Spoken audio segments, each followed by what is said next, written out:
네, 어제 12구 이태원 참사에 부실하게 대응한 혐의로 기소된 박희영 용산구청장을 비롯한 용산구청 관계자들이 1심에서 무죄를 선고받았습니다. 12구 이태원 참사 유가족협의회의 이정민 운영위원장을 연결해 관련 이야기 나눠보겠습니다. 위원장님 나와 계시죠? 네, 안녕하세요. 12구 이태원 참사 유가족협의회 운영위원장 이정민입니다. 네, 안녕하세요. 위원장님을 비롯한 몇몇 유가족분들이 서울 서부지방법원 현장에서 직접 1심 선고 과정을 지켜보신 걸로 알고 있는데요. 재판부가 박희영 구청장에게 무죄를 선고했을 때 기분이 어떠셨습니까? 네, 저희 한마디로 정말 억장이 무너지는 심정이었습니다. 검찰의 구형이 징역 7년이었거든요. 네. 그래서 무죄가 나오리라고는 상상도 하지 못했습니다. 네. 근데 이런 식으로 진짜 정말 면죄부가 주어진다면 공직사회에 주는 메시지가 어떤 것일까 저는 생각이 듭니다. 일을 하면 안 된다라는 거지 않겠습니까? 일을 하면 책임을 묻고 일을 하지 않으면 아무 일도 생기지 않는 정말 어처구니 없는 그런 상황의 메시지가 전달된 것이라고 생각이 듭니다. 네, 박희영 구청장에게 적용된 혐의는 업무상 과실치사상 그리고 허위 공문서 작성 및 행사 혐의였는데 모두 무죄가 나왔어요. 네, 어제 나온 판결 내용을 좀 구체적으로 살펴볼게요. 먼저 네네. 업무상 과실치사상 혐의는 재판부는 참사의 원인을 다수 인파의 유입과 군중 밀집이라면서 용산구가 대규모 인파 유입을 통제, 차단하거나 밀집한 군중을 해산할 권한을 부여하고 있는 그런 수권 규정이 존재한다고 보기 어렵다 이렇게 밝혔습니다. 이 내용 어떻게 보셨습니까? 네, 법원이 용산구청장 권한을 너무 지나치게 좁게 해석했다고 봐지고요. 네. 저희는 그런 부분에서 절대 동의할 수가 없습니다. 재난안전법상 구청장의 응급조치권이 분명히 명시되어 있고 경보 발령과 피난 공고 및 지시 등의 응급 조치를 할 의무가 있습니다. 또한 재난안전법상 재난이 발생할 우려가 있어도 해당 지역 안에 있는 사람에게 대피 명령을 내릴 수 있고요. 네. 통행 제한도 가능합니다. 그렇기 때문에 이태원 참사 임박 단계와 직후에도 충분히 구청장 권한으로 대처가 가능했다고 볼 수 있고요. 검찰이 박희영 구청장에게 징역 7년을 구형했습니다. 네. 그런데 어제 판결에서 보면 모두 증거 불충분이란 말뿐이었어요. 그렇다면 검찰이 징역 7년을 구형한 근거가 무엇인지 저희는 도저히 이해가 되지 않습니다. 네. 대한민국 검찰의 수준이 정말 이 정도밖에 안 되는 것인지 납득을 할 수가 없습니다. 반면에요. 재판부가 금고 3년형을 선고한 이임재 전 용산경찰서장에게는 아니란 인식으로 대비에 소홀했다면서 업무상 과실치사상 혐의가 있다고 봤죠. 이렇게 엇갈린 결과가 나온 이유는 어디에 있다고 보십니까? 법원이 경찰이 인파 밀집에 대한 대비책을 세울 권한과 의무가 있는 반면에 지자체의 경우에는 당시 구체적인 의무의 근거를 찾기 어렵다고 그렇게 본 것 같습니다. 네. 주최자가 없는 축제에 대한 매뉴얼이나 지자체의 의무에 관한 근거 규정이 없다고 보고 의무의 내용과 근거를 매우 좁게 해석한 것이 아닐까 생각이 듭니다. 그런데 이태원은 관광특구입니다. 네. 언제든 사람들이 많이 찾아올 수 있는 곳입니다. 또 할로윈 축제는 22년도에만 인파가 갑자기 밀집한 것은 아닙니다. 그렇다면 지자체에서 항상 대비책을 세우고 그에 상응하는 역할을 해야 하는 것이 상식이라고 저는 생각합니다. 이렇게 사람이 죽도록 방치해도 괜찮다는 이야기인지 저희는 납득을 할 수가 없습니다. 네. 자, 다른 혐의에 대해서도 얘기를 좀 해볼게요. 재판부는 박희영 구청장의 허위 공문서 작성 및 행사 혐의에 대해서도 이태원 참사로 경향이 없던 실무진이 실수를 했거나 오류를 제대로 검증하지 못하고 배포했을 가능성을 배제하기 어렵다 이렇게 설명을 했는데요. 네네.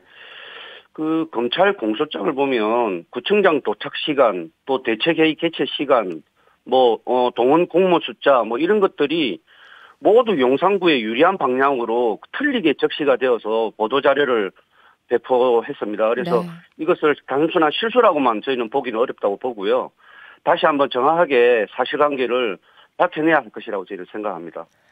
문제는 이 업무상 과실치사상 혐의로 기소된 김광호 전 서울경찰청장의 1심 결과에 이번 판결이 어떤 영향을 미칠 것이냐 그런 점이거든요. 이건 어떻게 전망하세요? 이임재 전 서장에 대한 양형 이유에서 네. 이임재 전 서장의 전적인 책임으로만 보기 어렵다는 취지로 설명을 했었는데 김강호 전 서울청장이나 다른 유관 기관의 과실이 함께 작용했다는 취지로 저희는 볼 수가 있겠습니다. 그래서 네. 김강호 전 서울청장 재판에도 분명히 영향을 줄 수 있을 것이라고 저는 생각하고 있습니다. 자, 그럼 관건은 그 용산 우리 박희영 구청장에 대한 검찰이 항소를 할 것인가? 이게 제일 체크 포인트가 될 것 같거든요. 네네네. 지금까지 진행되어 온 수사 진행 상황을 봤을 때 뭐 검찰이 구형을 7년이나 하기도 했고 그렇다면 항소를 할 거라고 보십니까? 네, 저희가 판단할 때는 검사가 꼭 항소를 해야 한다고 생각을 하고 있고요. 네. 이임재 전 서장과 그 박희영 구청장에 대한 그 검찰의 구형이 똑같았거든요. 네. 근데 법원에서는 유무죄 판단이 달리 나왔습니다. 검찰이 항소하지 않는다면 부실한 수사나 공소 유지를 자인하는 것이라고 생각하고 무죄 판결이 나오면 검찰이 항소하는 것으로 알고 있기 때문에 네. 꼭 항소를 해야 한다고 저희는 생각을 하고 있습니다. 네, 항소를 해야 하고 또 항소를 할 것으로 생각한다. 이렇게 말씀 네네. 주셨고요. 자, 지난주 시선집중과 인터뷰한 송기춘 12구 이태원 참사 특조위원장은요. 형사 책임에서 무죄가 나와도 정치적, 도덕적 책임도 얘기할 수 있게끔 하겠다. 이렇게 밝혔습니다. 이를 위해서는 어떤 점이 선행돼야 할까요? 네, 일단 철저한 조사가 필요하다고 생각을 하고요. 1심 재판 과정을 지켜봤을 때 부실한 수사가 판결에 영향을 미쳤다고 저희는 생각을 하고 있습니다. 네.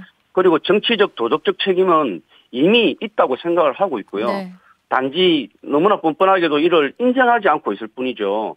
무려 159명이 사망했는데 정치적, 도덕적 책임이 없다면 누가 납득을 할 수 있겠습니까? 네. 박희영 구청장이 아직도 구청장직을 유지하고 수행하고 있는 것만 봐도 얼마나 이들이 뻔뻔한지를 알 수 있는 것이라고 저는 생각을 합니다. 네. 그러므로 더더욱 그 죄를 밝혀낼 수 있도록 해야 하고 그것이 우리가 이 특조위의 필요성을 지금까지 이야기했던 그런 지점이라고 생각을 합니다. 네, 마지막으로 이 참사 2주기까지 이제 한 달도 채 남지 않았습니다. 우리 유가족들이 10월 한 달을 기억과 애도의 달로 선포하셨는데요. 구체적으로 어떻게 시간 보내실 계획이십니까? 네, 저희가 10월은 우리 유가족들에게 참으로 아프고 시린 달입니다. 그래서 더더욱 우리가 모두가 좀 뭔가를 해야 한다고 생각을 하고 있고요. 그래서 매주 토요일 시민들과 함께 걸으면서 연대 시간을 가질 계획을 가지고 있습니다. 작년에도 했던 행사이기도 하고요. 또한 올해는 특별히 10월 18일쯤으로 예정하고 있는데 청년들에게 유가족들이 부모의 마음으로 음료나 샐러드를 준비해서 나눔 행사를 또 하려고 합니다. 네. 힘들게 살아가는 대한민국의 그 청년들과 서로 교감하면서 위로의 시간을 가지려 하고요. 그리고 또 보라리본 팔찌 이런 것들을 시민들과 함께 만드는 공작소도 저희 별들이 집에서 운영하려고 합니다. 또 네. 그동안 참여 연대하고 위로해 주신 각 단체와 시민들을 초대해서 같이 간담회도 할 계획이고요. 10월 26일에는 오후 6시 34분부터 서울시청 광장에서 시민 추모 대회를 할 예정입니다. 그리고 10월 29일에는 국회에서 2주기 추모제도 같이 할 계획입니다. 네. 무엇보다 이번 2주기 추모제를 위해 추진위원을 저희가 모집하고 있는데요. 네. 가입비 만원 이상 납부하면 추진위원으로 자동 가입됩니다. 많은 관심과 참여를 부탁드리겠습니다. 네. 저도 보라색 리본 이번 달에 꼭 달고 다니겠습니다. 오늘 말씀 잘 감사합니다. 들었습니다. 네, 고맙습니다. 네, 고맙습니다. 지금까지 12구 이태원 참사 유가족협의회의 이정민 운영위원장과 이야기 나눴습니다. 감사합니다.